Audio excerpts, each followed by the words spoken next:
Yan mga katoro, tayo po ay nandito ngayon sa ating baka. Ating bakang babae na ating pong inisprayan kahapon ng pangalis ng kuto mga kaibigan. So i-check po natin kung yung kuto niya sa katawan ay nawala. Ito na po siya mga kaibigan.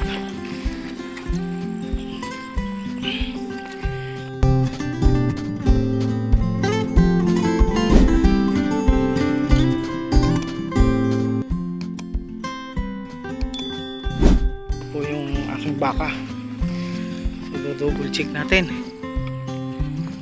Oh.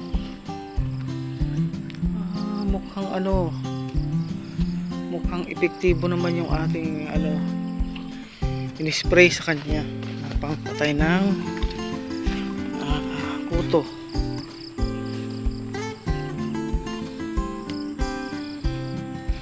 Mukhang nawawala naman yung mga kuto niya.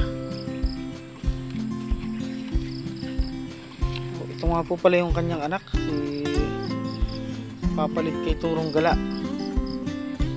Ito po ay bali 4 na buong baka. 4 na buwan lang siya, pero ang laki pong baka nito.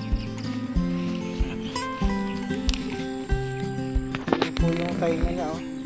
Halos lumampas sa kanyang ilong, sa kanyang nguso, oh. Napakalahing baka. Oh my God! Wow! Ano po siya, mga toro. So, ngayon lang po ito dumating, nasa galaan kasama ng aking mga nakagalang baka. So, ito na po yung inahin. So, atin po siyang ini-spray ng pang alis ng kuto para po siya ay makabilo ang katawan ng kaibigan.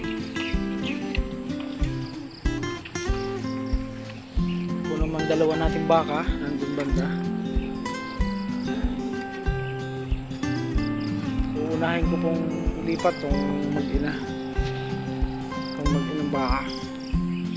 Ilalapit ko dun sa malapit sa amin para mabigyan ko ng feeds itong inahing baka na to.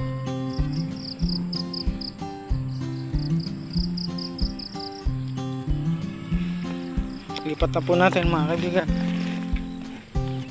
Dito ko lang po tinatali yan sa mga ganitong damo. Ayan, sa ganyan damo po mga toro.